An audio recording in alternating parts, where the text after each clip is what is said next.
नमस्कार, बहुत स्वागत है आपका। आप देख रहे हैं न्यूज एट 3। आपके साथ में हूं राम मोहन शर्मा। शुरुआत कर रहे हैं एक बड़ी खबर के साथ। एलएसी पर भारत और चीन के बीच हालात सामान्य नहीं हैं और इस मसले को लेकर कुछ देर के बाद रक्षा मंत्री राजनाथ सिंह बातचीत करेंगे प्रधानमंत्री नरेंद्र मोदी के साथ। थोड़ी देर में प्रधानमंत्री को जानकारी देंगे राजनाथ सिंह। ये सूत्रों के हवाले से इस वक्त जानकारी मिल रही है। लद्दाख मामले को लेकर पीएम को देंगे जानकारी, ये इस वक्त जानकारी है। चीन से झड़प पर रक्षा मंत्री की बैठक करीब 1 घंटे तक चली है। इस बैठक में सीडीएस बिपिन रावत और तीनों सेना के प्रमुख, इसके अलावा विदेश मंत्री एस जयशंकर भी मौजूद रहे। सेना प्रमुख एमएम नरवणे का पठानकोट का दौरा रद्द कर दिया गया है। सेना प्रमुख को पठानकोट सैन्य स्टेशन पर जाना था। सूत्रों के हवाले से यह जानकारी है। सेना प्रमुख नरवणे का पठानकोट का दौरा रद्द हो गया है और इस वक्त ये अपडेट मिल रहा है कि इस बैठक में जो चर्चा हुई है उससे संबंधित जानकारी राजनाथ सिंह ने प्रधानमंत्री नरेंद्र मोदी को दे दी है। इस वक्त की बड़ी खबर आपको बता रहे हैं। प्रधानमंत्री नरेंद्र मोदी को जानकारी दे दी है राजनाथ सिंह ने। बैठक करीब 1 घंटे तक चली है और उस बैठक में और इस वक्त हमारे साथ रिटायर्ड कर्नल वीएन थापर साहब जुड़े हुए हैं। थापर साहब, स्वागत है आपका।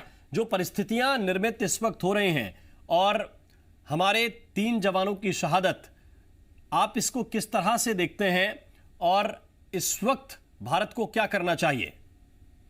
सबसे पहले तो मैं बड़ा दुख प्रकट करना चाहता हूं कि हमारे 3 सोल्जर्स जो हैं, जिनमें एक कमांडिंग ऑफिसर भी है, वो शहीद हो गए हैं और उनके परिवार की तरफ भी हम संवेदना देना चाहते हैं। उसके बाद ये जो सिचुएशन है, ये कोई इत्तेफाक से नहीं हुई, एक्सीडेंटली नहीं हो गई है जी। ये एक प्लान योजना के मुताबिक चाइना आगे काम कर रहा है और इसलिए जबकि हमें चाहिए कि हम यहाँ पे शांति बहाल कर सकें, लेकिन हमारी तैयारी पूरी होनी चाहिए, क्योंकि शांति तभी हो सकती है जब दुश्मन को पता है कि इंडिया की तरफ से, हमारे देश की तरफ से भी जवाबी कार्रवाई होगी। तो इसलिए जबकि डी एस्केलेशन का पूरा चेष्टा की जा रही है, लेकिन हमें अपनी तैयारी जो है, सैनिक तैयारी पूरी करनी चाहिए और रखनी चाहिए। हर तरह से, पूरी तरह से हमें सतर्क रहना चाहिए, क्योंकि डिप्लोमेसी अपनी जगह पर है और डिप्लोमेसी जब फेल हो जाती है तो फिर वो मिलिट्री एक्शन में कन्वर्ट हो जाती है। उस वक्त ये ना हो कि हम तैयारी की हालत में नहीं है। थापर साहब, चीन के कुछ रिपोर्टर्स का दावा है कि चीन के भी 4 जवान जो फाइट हुई है उसमें मारे गए हैं, जो गोलियां चली हैं दोनों तरफ से उसमें मारे गए हैं। इसका क्या मतलब है कि चीन खुद ये बता रहा है कि उनके 4 जवान मारे गए हैं? क्या ये बहाना ढूंढ रहे हैं अपनी सेना की तादाद वहां बढ़ाने के लिए? सबसे पहले तो मैं आपको ठीक करना चाहता हूं कि गोलियां नहीं चली जी, वहां पे कोई गोली नहीं चली। ये आपसी एक तरह से यूं कह लीजिए कि आपस में गुत्थम गुत्था हो गया है और पत्थर और डंडों वगैरह का इस्तेमाल किया गया है, जिसमें कैजुअलिटीज हुई हैं। तो गोली अभी चलने की नौबत नहीं आई, क्योंकि एक बार गोली चलती है तो फिर वो एस्केलेशन बहुत तेजी से होती है। जी जी। तो इतना ये है कि अच्छी बात ये है कि अभी तक गोली की नौबत नहीं आई है।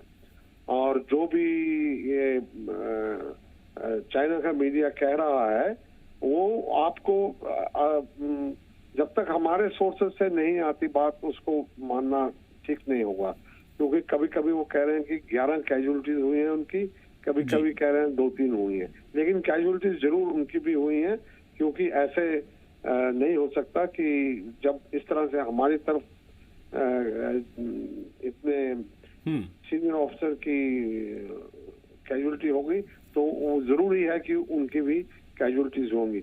लेकिन हमें थोड़ा सा अपने सोर्सेज से खबर आने दीजिए, तभी हम इसके ऊपर तबसरा कर सकते हैं। ठीक, लेकिन क्या वो बहाना ढूंढ रहे हैं कि वहां पे उनकी संख्या, फोर्स की संख्या बढ़ाई जा सके? देखिए, उनका फोर्स तो पहले ही बढ़ा हुआ है। उनको अभी फोर्स बढ़ाने के लिए कोई ये इस तरह की हरकत करने की जरूरत नहीं है। जब चाहे बढ़ा सकते हैं अपना फोर्स, और बढ़ा रहे हैं वो, क्योंकि वो अपनी तैयारी, उन्होंने पूरी तैयारी कर तो ली है, उसके बाद में उन्होंने ये एक्शन लिया है।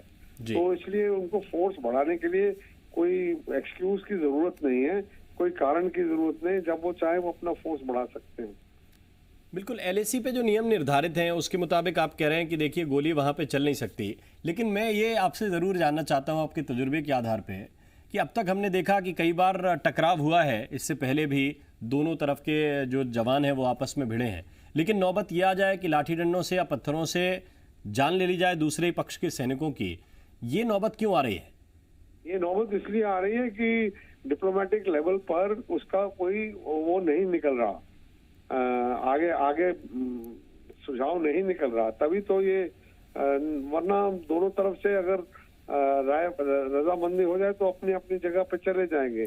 लेकिन एक बार जो इस स्थिति में आ गए जहाँ हाथ और पाँव का इस्तेमाल हो रहा है, तो वहां पे फिर मुश्किल हो जाता है उनको काबू करना। बहुत बहुत शुक्रिया वीएन थापर साहब हमारे साथ जुड़ने के लिए। वीएन थापर साहब रिटायर्ड कर्नल हमें इस वक्त जानकारी दे रहे थे, अपना तजुर्बा साझा कर रहे थे कि ये नौबत इसलिए आ रही है क्योंकि डिप्लोमेटिक लेवल पे कोई हल निकल नहीं पा रहा है, और जब हल निकल नहीं पा रहा है तो जाहिर है कि वहाँ के जो कमांडिंग ऑफिसर्स हैं दोनों पक्षों के, उनके पास कोई स्पष्ट संदेश नहीं है, इसीलिए ये एक दूसरे के साथ भिड़ने की घटनाएं सामने आ रही हैं।